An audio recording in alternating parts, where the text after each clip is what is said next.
to counter the Russian government's war of aggression in Ukraine and to stand up for the principles necessary to maintaining international peace and security. Together, we are sustaining and building on our support for Ukraine: security, humanitarian, economic. Together, we're sustaining and building on pressure on the Kremlin and its enablers, including with unprecedented sanctions.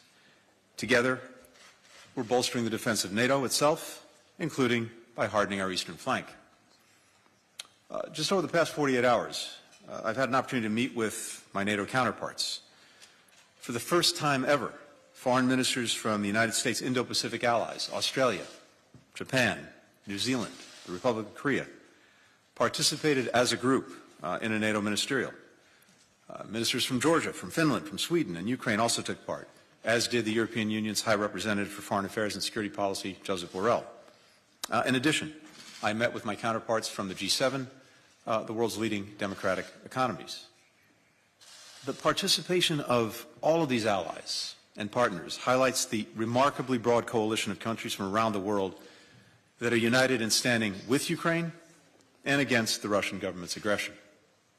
Countries that recognize Moscow isn't just attacking one country, but the entire international rules-based order. The sickening images and accounts coming out of Bucha and other parts of Ukraine have only strengthened our collective resolve and unity. In Bucha, a woman described how Russian soldiers forced her and around 40 other people to gather in a small square. The soldiers brought 5 young men there and ordered them to kneel. Then, a Russian soldier shot one of them in the back of the head. He turned to the people gathered and said of the victim, and I quote, "This is dirt. We're here to cleanse you from the dirt." That's just one person Russian soldiers killed in Bucha. According to Ukraine's Prosecutor General, they've already found 410 bodies of dead civilians in that one town alone. And it's not just Bucha. In Mudazhin, the body of the 50-year-old mayor, Ola Suhenko, was found in a shallow grave, along with her hands bound, alongside the bodies of her husband and son. They were last seen alive, being taken away by Russian soldiers. In Kharkiv, a woman was sheltering in a school with her 5-year-old daughter and neighbors when a Russian soldier picked her out and forced her to accompany him to an empty classroom. He cut her face and neck with a knife, threatened to kill her, and raped her repeatedly at gunpoint. With each day, more and more credible reports of rape, killings, torture are emerging. And for every Bucha, there are many more towns Russia has occupied and more towns it is still occupying, places where we must assume Russian soldiers are committing more atrocities right now. Here's what we're doing together with our allies and partners to stop this aggression, to stand with Ukraine, and hold accountable those who are responsible. First, we continue to work in close coordination with allies and partners to raise the costs on the Russian government for its aggression. Yesterday, we announced new sanctions on Russia's largest financial institution and one of its largest private banks, on 21 members of Russia's National Security Council, on the adult children of President Putin. President Biden also signed an executive order prohibiting new investment in Russia by any person in the United States. The European Union is also actively considering robust new measures, including bans on Russian coal, on Russian vessels accessing EU ports, on transactions with 4 key financial institutions. Second, the United States continues to work at an unprecedented pace to help Ukraine defend itself. Last Friday, the Department of Defense announced $300 million in new security assistance. On Tuesday, I authorized an additional $100 million to meet Ukraine's urgent needs for more Javelin anti-armor systems. This will bring total U.S. security assistance to Ukraine since the beginning of Russia's invasion in February to over $1.7 billion and over $2.4 billion since January of last year. More than 30 countries have joined us in delivering security assistance to Ukraine, aid that our Ukrainian partners are putting to very effective use, as we see in the Kremlin's retreat from Kyiv and other Ukrainian cities and towns. Today, I met again with my colleague and friend Dmytro Kuleba, Ukraine's foreign minister, to discuss how we can continue to provide Ukraine's courageous defenders with what they need to keep pushing Russia back. Third, we continue to provide significant aid to address the acute humanitarian crisis caused by the Kremlin's war. More than a quarter of Ukraine's population, over 11 million people, have been displaced. That's roughly equal to displacing the entire population of Belgium, the country we're in now, in the space of 6 weeks. President Biden announced that the U.S. government is prepared to provide more than $1 billion in new humanitarian assistance to those affected by Russia's war of aggression. That comes on top of $293 million we provided in 2022 alone to vulnerable communities in the region, including to neighboring countries that have opened their arms and opened their homes to 4 million Ukrainian refugees.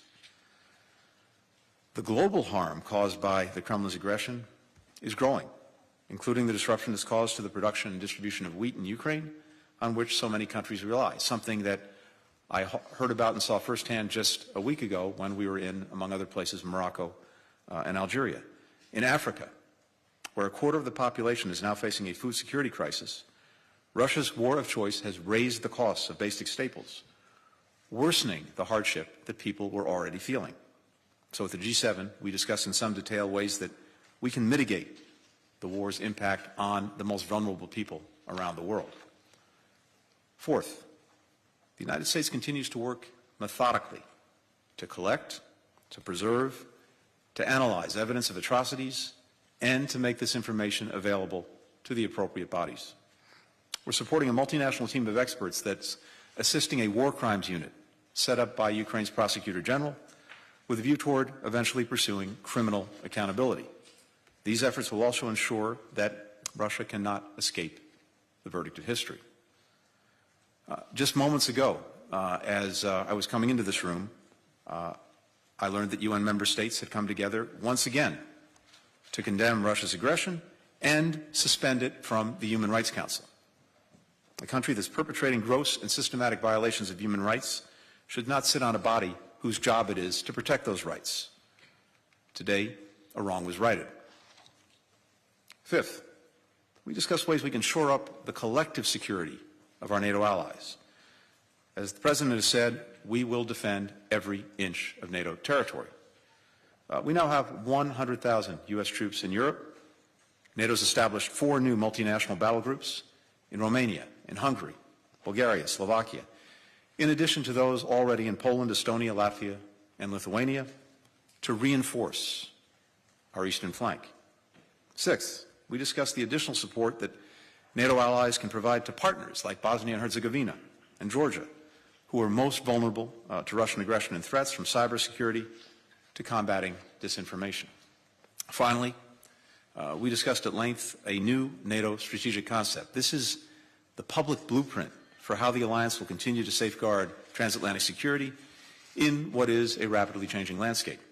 We'll release that document at the NATO summit in Madrid in June. President Putin thought, among other things, that he would weaken and divide NATO. This strategic concept will make clear that NATO is in fact stronger, it's more united, it's more capable of addressing 21st century threats. And I can say unequivocally from my discussions with many colleagues here in recent days, colleagues from around the globe, the revulsion at what the Russian government is doing is palpable. There's a greater determination than ever to stand with Ukraine, to shore up and revitalize the international order that Moscow is trying to upend, to bring to bear even greater costs on the Russian government, to ensure that people are held accountable for their crimes. Thank you. We'll now turn to questions. We will start with Vivian Salama from the Wall Street Journal. Thanks, Ned. Thank you, Mr. Secretary. 2 questions, if you'll indulge me. UK Foreign Minister Liz Truss said today that allies have agreed to help Ukrainian forces moved from their Soviet-era equipment to NATO standard equipment on a bilateral basis. She used very specific language there. And so is the U.S. going to match that pledge? And if so, can you tell me a little bit about the timeline, when you plan on doing that? Second question is, Ukraine's Foreign Minister Kuleba said today that as long as the West continues buying Russian gas or oil, it is supporting the Russian war machine. That's a direct quote. Are you pressing Europeans to commit to a timeline, a more aggressive timeline, for banning Russian oil and gas? Thank you. Great. Thanks. So on the first question, first, as you know, and as I said, we have been individually as the United States and collectively as partners, more than 30 countries, providing to Ukraine the weapons and systems that we believe it can use most effectively and that it needs to push back against Russian aggression. And we're not going to let anything stand in the way of getting Ukrainians what they need and what we believe can be effective. So we're looking across the board right now, not only at what we've provided and continue to provide, but whether there are additional systems that would make a difference and that we could provide them. And we're doing that in close consultation with the Ukrainians as well as with allies and partners. On the energy situation, so we've seen over many years a dependence build up in Europe on Russian gas, especially, as well as on Russian oil. And I think what I'm hearing very clearly is a commitment to end that dependence. We've seen again and again Russia use energy as a weapon, as political leverage, and of course the proceeds that it gets from the sale of its energy is now, yes, helping to fuel its aggression against Ukraine. And my strong sense is that Europeans are very much committed, as I said, to ending that dependence. But it's also not like flipping a light switch. You have to do it methodically. You have to put in place the necessary alternatives. The United States is doing a great deal to help in that regard. As you know, for this winter alone, we've worked to make sure that there were sufficient supplies, for example, of LNG to compensate for any losses from decreased sales of Russian energy or a cutoff in Russian energy. Going forward, you heard President Biden talk about this a couple of weeks ago when he was here. We're committed to increasing the supply of LNG. Other countries are taking steps to increase supplies of different kinds of energy. And as I said, Europeans seem committed to moving forward on this. I think it also tells us how imperative it is that we accelerate the transition to renewables. And we can, I think, and Europe can make a virtue out of necessity, not only by moving away from Russian energy, from Russian gas and oil, but moving toward sustainable energy and toward renewables. But it's a process. It takes time. But my strong sense is that Europe is committed to doing that. Thanks. Missy Ryan, Washington Post. Two questions for you. Foreign Minister Kuleba also today said that as Russia prepares for its concentrated offensive in eastern Ukraine, that Kyiv needs new kinds of weapons and more weapons in days, not weeks, or else more people will die. Has the United States committed, or will the United States commit to providing new kinds of weaponry to Ukraine within that time frame? And then the second question for you, do you believe that the apparent Russian atrocities revealed in Bucha and in other parts of Ukraine make it harder to attain a negotiated settlement to the war? Thanks. So, Missy, again, on the weapons, we've been doing this, all along. By the way, the provision of weapons to Ukraine to defend itself against Russian aggression, President Biden moved out on that aggressively many, many months before the aggression took place because of our concern that Russia was planning and preparing for it.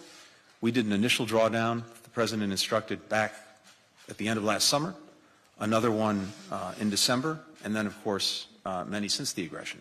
So one of the reasons that Ukrainians have been able to be so effective in pushing back this Russian aggression, of course, it starts with their extraordinary courage, but it's also because they already had in hand the weapons necessary to do that. And then since the aggression, we have repeatedly and continuously, along with many allies and partners, supplied them with the most effective systems that we believe they need to deal with the armored vehicles, to deal with the tanks, to deal with the planes, to deal with the helicopters. But as I just said, we are looking at day in, day out what we believe they most need, to include new systems that have not heretofore been provided. We're listening to them in terms of their assessment of what they need. We're putting that all together, and we're proceeding. And we have a strong sense of urgency. That was something that I think was felt among all allies and partners here today. When it comes to Bucha, the atrocities, the war crimes, accountability in and of itself is absolutely necessary. And we've seen this in past conflicts where atrocities have been committed, where war crimes have been committed, and where we have determined to get the evidence, get the facts, build the case. We've been able to do that, and sometimes it's taken a long time. The conflicts have come to an end, often through diplomacy. Accountability is continued. Sometimes it's actually not come to a conclusion until many years after the conflict has ended, but it has. And one day, one way, there will be accountability. Does Bucha make it harder to reach a negotiated settlement? The Russians will have to decide if they want to meaningfully engage in diplomacy and in negotiations. The Ukrainians have made clear that repeatedly that they're prepared to do that, but they've heard nothing from the Russians suggesting that they're serious about it. I don't think, in a sense, Bucha has anything to do with that.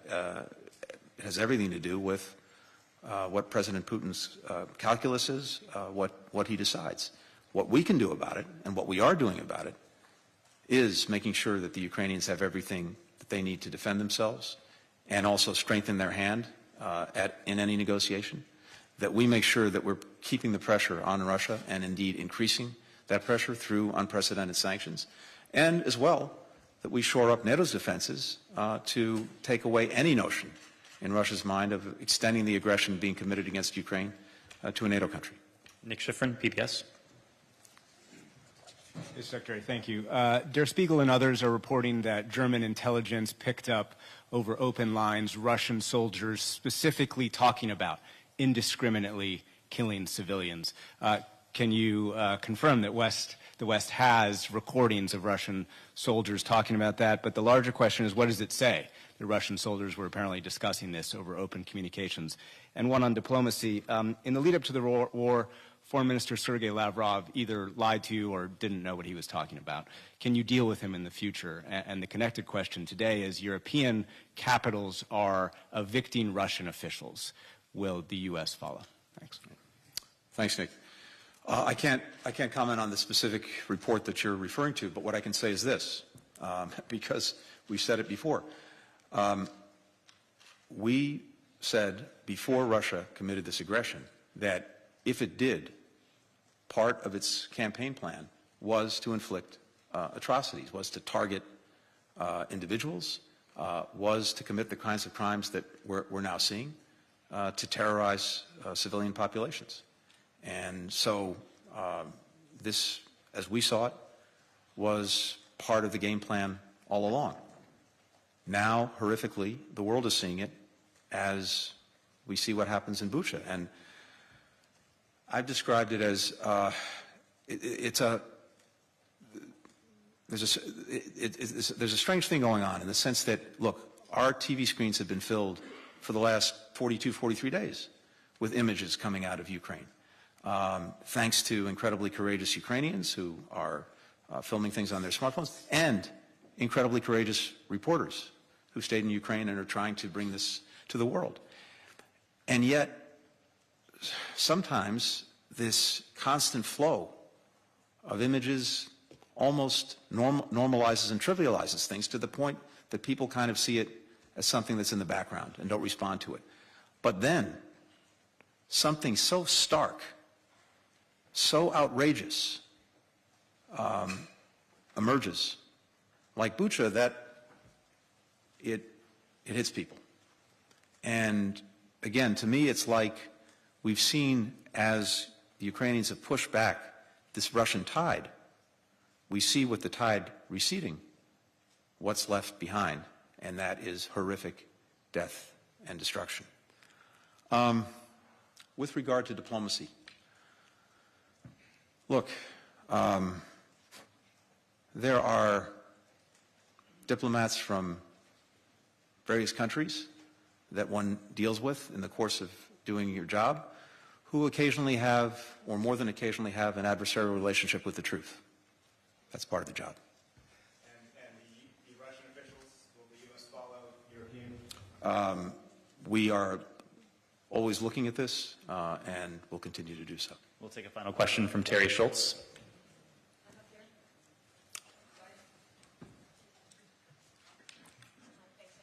Thanks, Mr. Secretary. Sorry, just to follow up on Missy's question, you yourself called what happened in Bucha outrageous.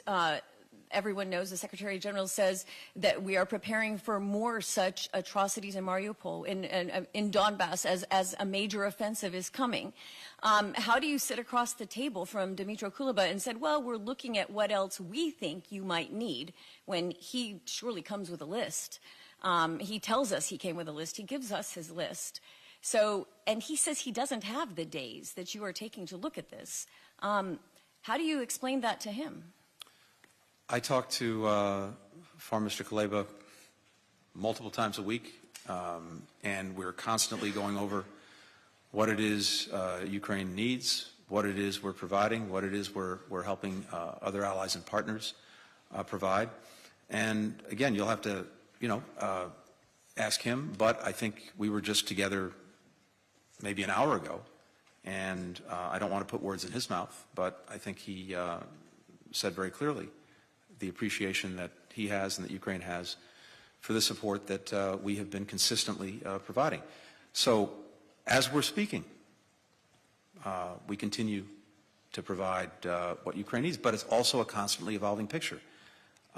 They're coming forward with new systems that they think that would be helpful and effective. We put our own expertise to bear, especially the Pentagon, to help determine what indeed we think could be effective, what Ukrainians would be ready to use as soon as they get it, and what we actually have access to and can get to them in real time. So it is an ongoing process. And again, the fact that the Russians have been pushed out of Kyiv, that they've been pushed back to eastern Ukraine, is the product of two things. First, as I said, the extraordinary courage of Ukrainians. But second, the fact that they've had in hand, including from before the aggression started, the tools necessary to help achieve that. Thank you, Mr. Secretary.